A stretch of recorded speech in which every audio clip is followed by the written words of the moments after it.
ज्यादा corona cases के record बन रहे हैं। ऐसी सूरत हाल में इसकी जिम्मेदारी किसकी बनती है और क्या कुछ अब यहां से आगे किया जाना चाहिए कि गिरती रफ्तार को कुछ हद तक थामा जा सके।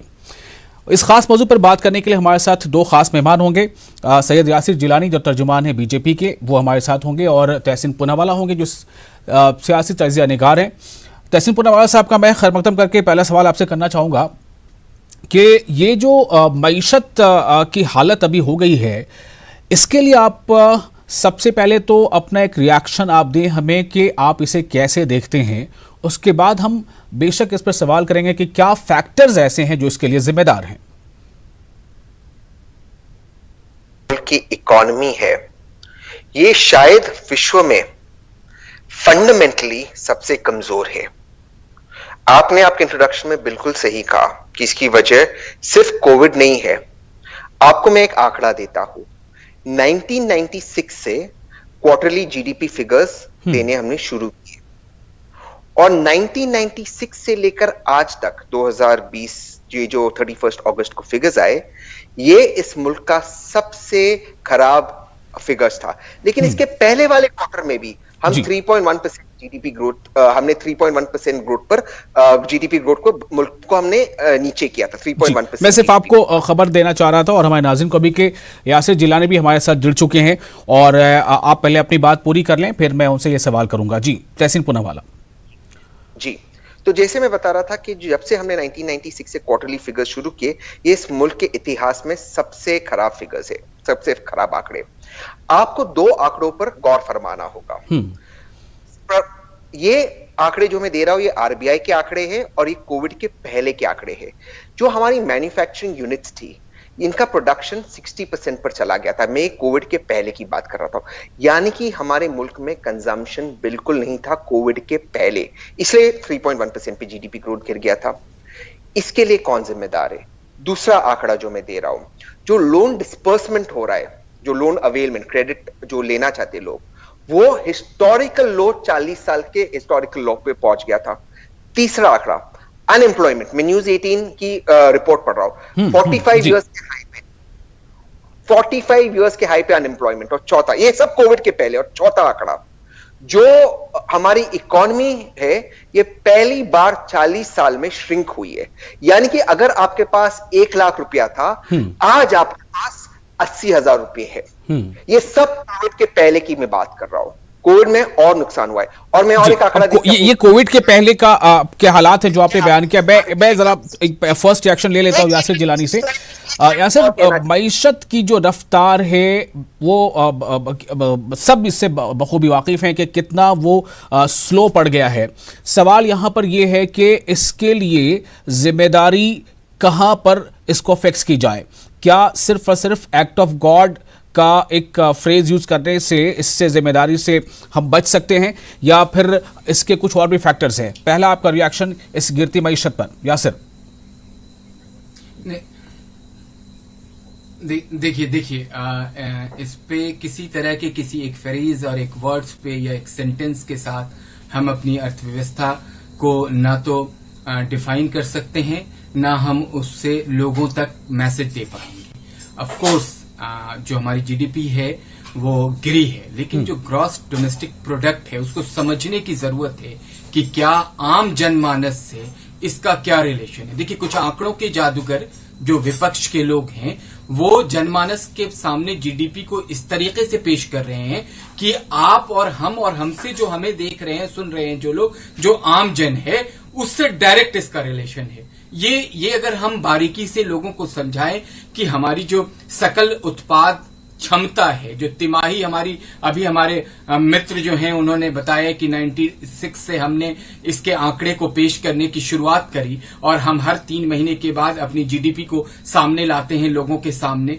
तो इसमें एक बहुत बड़ा पहलू, खास करके ये बार बार हमारे जो अपोजिशन के मित्र हैं वो कोविड-19 से पहले की बात को भी कोट कर रहे हैं। मैं इनकी बात को भी मानता हूं, लेकिन आप बताइए कि मार्च के बाद, एंड ऑफ मार्च से लेके और अब तक हमारे प्रोडक्शन की क्या हालात हैं। और ये हमारी नहीं है, दुनिया के तमाम उन मुल्कों को भी आपको देखना होगा जो अपने आप में शहंशाह हैं, जो अपने आप को समझते हैं कि दुनिया के सबसे नंबर 1 हर क्षेत्र में हैं। उनको भी आप एक बार लोगों के सामने रखिए कि जैसे मेरे ख्याल से आप ये कहना चाह रहे हैं कि जो गिरती मईशत है इसके लिए ये सबका सब सिर्फ कोरोना के पीरियड की वजह कर है, उससे पहले नहीं था।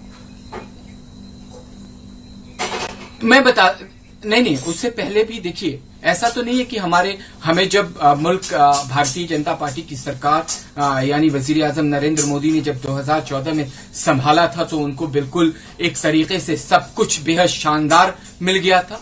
वो पीछे के भी आप सारी चीजों को देखें, लेकिन ये जरूर है कि 2014 में जो इकोनॉमी है, जो जीडीपी है, वो 7.9 तक था, -23। जी, 2008 की भी चर्चा हम करें कि क्या हालात थी, मनमोहन सिंह ने क्या कहा था, या अभी आपने जिस फैक्टर को या जिस बैरियर का जिक्र किया, मैंने उस पर आपको क्रॉस किया है, ठीक है। तो मेरा सवाल आपसे सिर्फ ये था कि क्या आप ये मानते हैं कि ये सिर्फ कोरोना की वजह कर है या कोरोना के पहले के हालात भी इसके लिए जिम्मेदार हैं? सिर्फ ये सवाल है मेरा। देखिए, नहीं, कोरोना के पहले भी हालात जो हैं वो हम उसको इसलिए इसमें नहीं जोड़ेंगे कि कोरोना ने हमें, कोविड-19 ने हमें बहुत बुरी तरीके से इफेक्ट, ठीक है, नहीं जोड़ेंगे। अब इसका मुझे जवाब लेना पड़ेगा। तहसीन पूनावाला, अभी आप कह रहे थे कि कोरोना पीरियड से पहले के कुछ इकदामात ऐसे हैं जिसने अब जाकर रंग दिखाना शुरू किया है। यासिर का कहना है कि ऐसा नहीं है। जवाब चाहिए तहसीन। अगर कोई व्यक्ति, क्योंकि दो रुख इस मुल्क के बेहतरीन टीवी शोज में से माना जाता, बहुत ही ऑथेंटिक टीवी शो है, अगर कोई इस टीवी शो पर आके कहे 2-4 है ही नहीं, मैं इसे मानने से इनकार करता हूं, तो उससे कोई कुछ कर नहीं सकता। मैंने जो बात कोट की, आंकड़ों के साथ कोट की। यासिर मेरे भाई है, कोई आंकड़े उन्होंने पेश नहीं किया। हाँ, उन्होंने 2014 का जिक्र जरूर किया, जबकि ग्रोथ रेट उस वक्त 7.9% था। जो इनका आंकड़ा, जो इन्होंने जीडीपी का फॉर्मूला बदला है, उसके हिसाब से 9.9% था। मनमोहन सिंह जी जब वजीर आजम थे, उनका उन्होंने जिक्र किया। मैं बता देता हूँ, यूपीए का एवरेज ग्रोथ रेट, उनके आंकड़े इसके, क्योंकि उन्होंने जीडीपी का आंकड़ा फॉर्मूला चेंज किया, 10.8% था। तो आपने 10.8% की जीडीपी को, जो आप कहते हो खराब था, उसको -23.9% पे आप ले आए, और इसके पहले 3% था। तो आप में एक स्पेशल टैलेंट है कि आपने 10% को 3% पे ले आए। फिर दूसरी बात यासिर ने की, यासिर ने कहा देखो, इन मुल्क जो दुनिया के जहां के जितने भी शहिंशाह मुल्क है, वे भी उनका भी जीडीपी गिर गया, या यासिर के वर्ड्स थे। मैं यासिर को समझाना चाहता हूं, अगर आपके पास 1 करोड़ रुपया है और आपका 10% नुकसान हो जाता है, तो आपका 10 लाख चला जाता है, आपके पास फिर भी 90 लाख रुपया रहता है। लेकिन गरीब आदमी जिसके पास सिर्फ 10,000 रुपए है, उसका 20% पैसा चला जाता, 20,000 रुपया, उसकी हालत और भी खराब हो जाती है। और वही मैंने शुरुआत की थी। इस वक्त हमारे मुल्क के फंडामेंटल्स ठीक नहीं। मैं बहुत संक्षेप में इसलिए बात कर रहा हूं क्योंकि मैं आंकड़ों के साथ बात कर रहा हूं। -23.9%, बार बार यासिर कोरोना फिगर की बात कर रहे हैं, ये भी सही आंकड़ा नहीं है। मैं इसका आपको बताता हूं रीजन, क्योंकि -23.9% में आपने एमएसएमई सेक्टर को नहीं गिना है और इनफॉर्मल सेक्टर को नहीं गिना है। अगर आप, और सबसे ज्यादा चोट इनफॉर्मल सेक्टर को लगा है, अगर आप इन दोनों को गिन ले तो एक्सपर्ट्स का मानना है ये -30% की गिरावट है, जो इस दुनिया में सबसे ज्यादा है, शायद अमेरिका के पीछे। अब मैं एक बात से अपनी बात समाप्त करना चाहता हूं। इनफॉर्मल सेक्टर लगातार इसे चोट लग रही है नोटबंदी से। आप लोगों ने टीवी पर आकर कहा, नोटबंदी के समय मेरे वजीर आजम ने कहा, मुझे 50 दिन का समय देना, आप देखें कि मैं जीडीपी को कहां ले जाऊंगा। उसके बाद लगातार हर क्वार्टर में हमारी जीडीपी में गिरावट हुई है। बिल्कुल, मैं वही से एक जवाब लूंगा यासिर से। यासिर, बात वहां पर आ रही है कि जब नोटबंदी लागू हुई थी और 50 दिन का जो वक्त लिया गया था, वहां से भी इसका असर लगातार वो गिरता नजर आ रहा है जीडीपी का। ये ऐसा नहीं है कि मैं और आप कह रहे हैं, बल्कि आप जो इसके जो संस्थाएं हैं उन्हीं के आंकड़ों से बात हो रही है, वो सरकारी संस्थाएं हैं। यासिर, इसका जवाब चाहिए। जी जी जी जी देखिए, मुझे लगता है कि जो आंकड़े हमारे बेहद अच्छे मित्र हैं तहसीन पूनावाला साहब, बहुत सुलझे हुए व्यक्ति हैं, लेकिन मजबूरी है कांग्रेस का इनको पक्ष रखना है। सीएसओ से तो बढ़ के कोई आंकड़ा नहीं दे सकता है, वही आंकड़े जारी करता है, उसी एक सोर्स को सब के सब कोशिश करते हैं कि सामने रखें। और आप ये समझिए कि हम इस चीज को एक्सेप्ट कर रहे हैं कि अगर हमारी जीडीपी गिरी है तो सरकार कोशिश कर रही है। आप ये समझ लीजिए कि जो हमारे आने वाले वक्त में जिस तरीके से सरकार ने आइलैंड को चिन्हित किया है, टूरिस्ट प्लेसेस को चिन्हित किया है, अंडमान में एक बहुत बड़ा हब सामने रखा है जो हिंदुस्तान ने देखा है, तो हमारे सामने एक बुरा दौर आता है। मैं उसको मान रहा हूं। मैं एक्सपर्ट तो नहीं हूं कि मैं कोई इस तरह की बात, जो हमारे सामने बात आती है हम उसी को कहते हैं, और हमारी सरकार जिससे हम लोग जुड़े हुए हैं, अगर कोई चीज आई हुई है तो हम उसका सामना करेंगे, लेकिन उसको बेहतरीन करने के लिए हमारे पास रास्ते सामने दिख रहे हैं। ठीक है, ये पॉइंट अच्छा है कि उसका हम सामना करेंगे, यानी बीमारी अगर है तो इलाज करेंगे, इसके पहले जरूरी होता है कि यह माना जाए कि बीमारी है। बहुत शुक्रिया, एक छोटा सा ब्रेक लेंगे, ब्रेक के बाद जल्द हाजिर होते हैं। हम बात करेंगे कि ये जीडीपी और ये परसेंटेज, इससे हटकर आम इंसान क्या सोचता है कि असर क्या पड़ने वाला है और क्या पड़ रहा है, नौकरियों पर क्या असर पड़ा है। यूएन की जो रिपोर्ट है कि तकरीबन 5 करोड़ 2021 तक खवातीन जो हैं वो बीपीएल में चली जाएंगी। ऐसी बहुत सारे और असर की बात करेंगे ब्रेक के बाद। ब्रेक के बाद एक बार फिर आपका स्वागत है। हम आपके साथ हाजिर हैं दो रुख में, और हमारे साथ दो खास मेहमान हैं, तहसीन पुनावाला सियासी तज्ज़ियानिगार और सैयद यासिर जिलानी बीजेपी के तर्जुमान। मौजू है कोरोना और ये मईशत जो गिरती जा रही है, असर क्या पड़ रहा है इसका। ठीक है, वो -23.9 है या प्लस में 7.9 था 14 में। इसका असर आम लोग जमीन पर क्या महसूस कर रहे हैं। यासिर, मैं आपसे ही पूछता हूं, अगर जीडीपी के आंकड़े ये बताते हैं तो इसका असर जमीनी हकीकत जो है, जमीन पर इसकी हकीकत किस तरह से नजर आती है? देखिए, एक तो इससे जो जमीन पे जिस चीज की आप बात कर रहे हैं कि जो लोग हैं, जो आम जन है, उससे डायरेक्ट इसका असर मुझे नहीं लगता है कि पता चल रहा है। अगर विपक्ष के लीडर बहुत ज्यादा बार बार ये बताने की कोशिश कर रहे हैं, क्योंकि हम आत्मनिर्भरता की तरफ बढ़ रहे हैं, हमारे पास बहुत सारे मौके हैं आने वाले सामने, और सरकार बहुत मजबूती से लोगों के बीच में ये बात बताने में बिल्कुल सफल रही है कि हम ठीक है कि ये दौर, बुरा दौर हमारे सामने है, लेकिन इस बुरे दौर के बाद एक और अच्छे दौर में हम प्रवेश करेंगे। और जिस तरीके से काम हो रहा है, जो बार डेली, ये नहीं मैंने जिन आइलैंड की बात करी, जिन मैं टूरिस्ट प्लेस की बात कर रहा हूँ, या मैं और भी इंफ्रास्ट्रक्चर के जो बहुत सारे सेक्टर हैं जिसमें बहुत तेजी से आने वाले वक्त में लोग इन्वॉल्व होंगे, जिनकी जॉब गई है। मैं मानता हूं, देखिए, हम लोग ईमानदारी से काम करते हैं, ईमानदारी से अपनी बात रखते हैं। इस कोविड-19 का इफेक्ट इतना बड़ा रहा है कि बहुत सारे लोग बेरोजगार। देखिए, आप कोरोना से जोड़ रहे हैं, बार कोरोना से जोड़ रहे हैं। आप बात कर रहे हैं कि मैं ईमानदारी से बात कर रहा हूं, लेकिन आप बार सिर्फ कोरोना से जोड़ रहे हैं। मेरा सवाल यह था कि कोरोना के पहले भी, कोविड के पहले भी, अगर आपको याद नहीं हो तो मैं बताऊं कि राहुल गांधी ने खास तौर से, तहसीन पुनावाला भी इसका जिक्र करेंगे शायद, बार वो कह रहे थे कि एक अर्थव्यवस्था की सुनामी आने वाली है। लेकिन ईमानदारी का मतलब सच में ईमानदारी होता है, ईमानदारी का सिर्फ लफ्ज इस्तेमाल करना नहीं होता। नहीं, मैं देखिए, राहुल गांधी को कोट करके ईमानदारी अपनी बातों में आप ये कोशिश करेंगे कि उनको इन्वॉल्व करके मैं ईमानदारी की तरफ बात यार राहुल गांधी की नहीं है। राहुल गांधी का नाम इसलिए लिया जा रहा है कि वो अपोजिशन की आवाज है, और अपोजिशन को, पार्टी के अपोजिशन को सत्ताधारी दल के साथ मिलकर कई बार अपोजिशन उसे खबरदार करता है। ठीक है, मैं इसका जवाब लेता हूं तहसीन से एक बार। तहसीन, आपका एक्सप्रेशन कुछ मैं अभी गौर कर रहा था, मैंने बात की कि असर क्या पड़ेगा जमीन पर, जो छोटे कारोबारी हैं, जो आम लोग हैं, जिनको उतना आंकड़ा नहीं पता होता, लेकिन ये पता होता है कि हमारी जेब में पहले कितने पैसे आ रहे थे, अब कितने पैसे आ रहे हैं, क्या असर पड़ेगा? मैं मजरत चाहता हूं, मेरा वो एक्सप्रेशन था, मैंने अपना सर पकड़ा, लेकिन मैं जेन्युइनली बिलीव करता हूं, मतलब मैं बहुत जेन्युइनली बिलीव करता हूं कि दो रुख, ये एक देश का एक बेहतरीन डिबेट शो है। अगर इस डिबेट शो पर आप अगर इस चीज कहे कि जीडीपी के डाउनटर्न से कॉमन व्यक्ति को कोई असर नहीं पहुंचेगा, तो उस चीज पे मैं डिबेट क्या कर सकता। अगर आप कहोगे कि देखिए, मैथ्स नाम का कोई सब्जेक्ट ही नहीं है, साइंस कुछ होता नहीं, अब आप उसको डिबेट कैसे कर सकते हो? तो अगर जीडीपी का असर नहीं पहुंचेगा तो 2014 से 2016 तक आप सेलिब्रेट क्या कर रहे थे? तो जीडीपी बढ़ा। मैंने प्लीज इंटरप्ट नहीं किया, हम थोड़ा सा तहजीब से डिबेट कर रहे हैं, मैंने आपको इंटरप्ट नहीं किया, प्लीज डोंट इंटरप्ट। जी, गोइंग ऑन। करिए। दूसरी चीज, आप, हमारे वजीर आजम ने, हमारी फाइनेंस मिनिस्टर ने कोविड के पहले $5 ट्रिलियन का सपना दिखाया।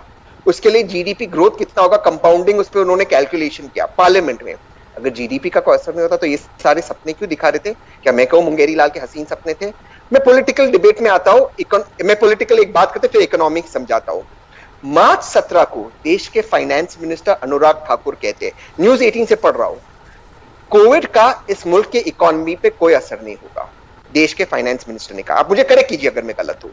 जबकि लगातार विपक्ष कह रहा था बहुत बड़ी सुनामी राहुल गांधी के शब्द में आ रही है कोविड की और इकोनॉमी पूरी तरह से तहस नहस होने वाली।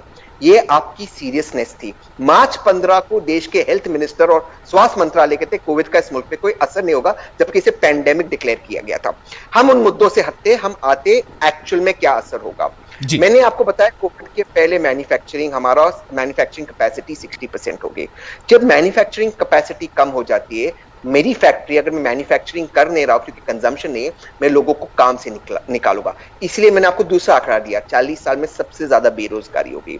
जब बेरोजगारी होती, जो चीज मुझे खरीदनी है मैं खरीद नहीं सकता, मैं अपने बच्चों को अच्छी शिक्षा नहीं दे सकता, उनके स्वास्थ्य के लिए कुछ कर नहीं सकता। तो जो एक साइकिल इफेक्ट है, इकोनॉमी, माइक्रो इकोनॉमी और मैक्रो इकोनॉमी एक बहुत अलग अलग साइंस है। मैक्रो इकोनॉमी बहुत सारे फैक्टर्स पे चलते हैं। जो मैक्रो इकोनॉमी एक बार कोलैप्स होना शुरू होता है, 2016 से मैं ट्वीट कर रहा हूं, हमारा मुल्क जो है वेनेजुएला और जिम्बाब्वे की तरह जा रहा है। वेनेजुएला और जिम्बाब्वे में क्या हो गया, जो गरीबी है इतनी बढ़ गई है कि सिवाय सबसे पैसे वाले लोग इस मुल्क के, बाकी जितने भी लोग हैं पैसे वाले, upper middle class, lower middle class और गरीब, इनकी लाइफस्टाइल खराब होगी, ये और गरीबी में जाएगी। तो गरीब होगा, अति गरीब होगा, मिडिल क्लास होगा, लोअर मिडिल क्लास होगा, क्योंकि आपके पास पैसे नहीं रहेंगे कंजम्पशन करने के लिए। इसका एक और साइक्लिक इफेक्ट है, डीमोनेटाइजेशन की वजह से, नोटबंदी की वजह से जो भारत के बॉन्ड्स हमेशा पिछले 25 साल से भारत के बॉन्ड्स BBB थे, ये डाउनग्रेड हो गए BBB- को। इसके बाद और एक डाउनग्रेड अगर भारत के बॉन्ड के हो गए, जो आरबीआई के बॉन्ड्स होते, जो सरकार के बॉन्ड थे, यानी कि जंग स्टेटस के पहुंच जाएंगे, यानी कि भारत के बॉन्ड्स का कोई वैल्यू नहीं रहेगा, यानी कि जो नोट आपकी जेब में है उसका कोई वैल्यू नहीं रहेगा सारी दुनिया में। यानी कि फिर से वो स्पाइरल इफेक्ट हो जाएगा जो जिम्बाब्वे और वेनेजुएला में हो गया। मुझे शायद पता नहीं कि शायद दुनिया का पहला डिबेट होगा जहां पे मौजूदा हुकूमत के प्रवक्ता आते कहते कि जीडीपी नीचे गिरने से कॉमन आदमी पे कोई असर नहीं पड़ता। इसलिए मजबूत चाहता हूं, मैं अपना सर पकड़ रहा था, ऐसी मुझे समझ में नहीं आया इसके नहीं, मुझे लगता है यासिर जिलानी शायद कुछ और कहना चाह रहे थे। यासिर, आपका इसका मतलब कहने का क्या था? ये बात तो खैर कोई भी नहीं मान सकता कि जीडीपी डाउन होती जाए और कॉमन इंसान पर इसका कोई असर ना पड़े। कुछ और आप कुछ और कहना चाह रहे थे यासिर? हाँ, नहीं, सुन लीजिए। जब एक आदमी आपके डिबेट में, जो इतना शानदार, मकबूल और मारूफ डिबेट है, उसमें ये कहता है कि भारत जिम्बाब्वे और वेनेजुएला की तरफ जा रहा है, इससे अफसोस की बात, ये नफरत है। ये नफरत है सरकार के खिलाफ, ये नफरत है मौजूदा वजीर आजम के खिलाफ, जो अपने भारत के लिए, जिस भारत ने आजादी के बाद, मुझे लगता है कि नहीं, मैं इस चीज को एक्सेप्ट नहीं कर सकता। आप उसको थोड़ा सा कुछ दूसरा ही गलाफ पहना रहे हैं। बिल्कुल नहीं, वेनेजुएला का नाम पहले आपने लिया था, वेनेजुएला और उसका जिम्बाब्वे का नाम पहले आपने लिया था, और फिर ये कहना कि वज़ीर आज़म से उसको जोड़ना, ये नहीं, ये बिल्कुल नहीं चलेगा। आपसे मेरा सवाल सीधा ये है कि क्या आप इसको क्या सिंप्लीफाई करेंगे? Do you want to simplify this? नहीं, आप इसको सिंप्लीफाई करेंगे कि जीडीपी डाउन होती जाएगी और मुल्क के आम इंसान पर इसका असर नहीं पड़ेगा? नहीं, मैं सिर्फ ये कहना चाहता हूं मुल्क से कि देखिए, ये चेहरे हैं जो आपसे नफरत करते हैं, ये चेहरे हैं जो आप, नहीं, यहाँ पर नफरत की कोई बात ही नहीं हो रही, बिल्कुल नहीं, ये गलत बात है। आप अगर इस पे नहीं कहना चाहते तो मत कहिए, प्लीज। नहीं, आप इस तरह से बात नहीं कर सकते। मैं तहसीन के पास जा रहा हूँ। तहसीन, मैं आपसे ये पूछना चाह रहा था कि क्या इसका आफ्टर इफेक्ट क्या, आगे और क्या नतीजे देखने को मिल सकते हैं, और इसको कैसे केयर किया जा सकता है? कांग्रेसी प्रवक्ता दोनों इसको कैसे केयर किया जा सकता है? सबसे पहले मैं इसका सोल्यूशन आपको बताऊंगा, इसके लिए क्या करना होगा।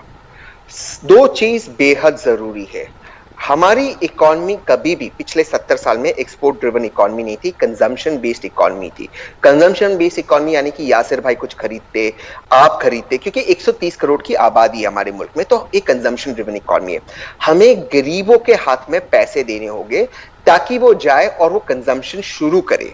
तो चाहे आप उस स्कीम को कुछ भी कह दो, लेकिन हमें एक ऐसा स्कीम देना होगा, आप उसको न्याय कह दो, प्रधानमंत्री न्याय कह दो, मोदी न्याय कह दो, कोई भी आप स्कीम दे लो जो गरीब के हाथ में पैसे आ जाए।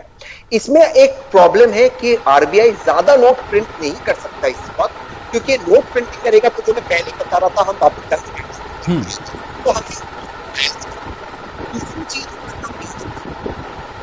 जी आपकी आवाज थोड़ी नहीं आ पा रही है, मैं फिर से यासिर के पास जाता हूं। यासिर देखिए, आपने शुरुआत में बहुत अच्छी बात कही थी कि हमें ईमानदारी से पहले इसे एक्सेप्ट करना चाहिए। जब हम बीमारी को बीमारी मान लेते हैं तभी उसका इलाज ढूंढते हैं। मैं ये मानता हूं और मैं ये आपसे पूछना चाहता हूं कि अगर आपको लगता है कि वाकई एक बीमारी है इकोनॉमी की शक्ल में, गिरती इकोनॉमी की शक्ल में, तो इसका इलाज क्या है यासिर जिलानी? मैंने आप जब एक तरफा किसी को सुनने लगेंगे तो आप कंफ्यूज होके ये तय नहीं कर मैं बिल्कुल एक तरफा नहीं सुनो, ये आपका इल्जाम है, लेकिन आप भी डिबेट को यहां से वहां ट्विस्ट मत किया कीजिए प्लीज। हम लोग बहुत संजीदगी से गुफ्तगू कर रहे हैं। नहीं ट्विस्ट नहीं, मैं बिल्कुल संजीदगी के साथ, आपने कैसे सुन लिया कि हम भारत जो है जिम्बाब्वे और वेनेजुएला की कैटेगरी में चले जाएंगे? आपने उनको तो नहीं टोका। बिल्कुल नहीं, आपने उसका नाम पहले लिया था उन कंट्रीज का। जब आपने नाम लिया तो उन्होंने बताया कि उसकी तरफ हम उसका जिक्र ही क्यों कर रहे हैं। मेरा आपसे सवाल सिर्फ ये है इस डिबेट में कि ये अगर आपने शुरू में माना कि हाँ इकोनॉमी को थोड़ा नुकसान पहुंचा, रफ्तार सुस्त हुई है, तो इससे हम कैसे बाहर निकलेंगे, इससे उभरेंगे कैसे? नहीं बाहर निकलने के लिए सरकार को, आपने उस पर चर्चा तो नहीं करी। हमने आइलैंड की बात करी, हमने अंडमान के अंदर पूरी की पूरी समुद्र के नीचे हम वायरिंग केबलिंग की काम की शुरुआत हो रही है। वो क्यों की जा रही है? वहां आत्मनिर्भरता को बढ़ाया जाएगा, वहां टूरिस्ट आएंगे, वहां पे आपकी जो ग्रोथ है, इनकम ग्रोथ रेट, वो सामने आएगी। तो उस पे तो आपने उस बात को वही रोक दिया। आपने ये इस पे चर्चा नहीं करी कि कितने आइलैंड चिन्हित किए गए, 1300 के आसपास आइलैंड भारत के अंदर, वो देखिए चर्चा सब लोग करेंगे, लेकिन ये कोई अभी नहीं भूल पा रहा है कि तिमाही की रिपोर्ट क्या आई है -23.9। मैं इसी पे बात करने के लिए बैठा हूं और इसी पे आप दोनों का रुख जानना चाह रहा हूं कि तहसीन क्या कहना चाहते हैं, आप क्या कहना चाहते हैं? जो पूरे दुनिया, चाहे अमेरिका हो, यूके हो, कनाडा हो, चीन हो, तमाम देशों की जो रिपोर्ट है उस पर चर्चा कर लीजिए। अगर कहीं आप एक आध देश नहीं, अभी तो हमें भारत पे ही करना था। बहुत शुक्रिया आप दोनों मेहमानों का, बहुत शुक्रिया। मुझे लगता है फिर कभी बैठेंगे दुनिया के बाकी देशों के बारे में, फिलहाल तो घर में परेशानी है तो उसके पहले जिक्र कर रहे थे हम लोग। बहुत शुक्रिया आपका भी यासिर, और तहसीन आपका भी, नासिन आपका भी शुक्रिया। आप हमारे साथ बने रहे।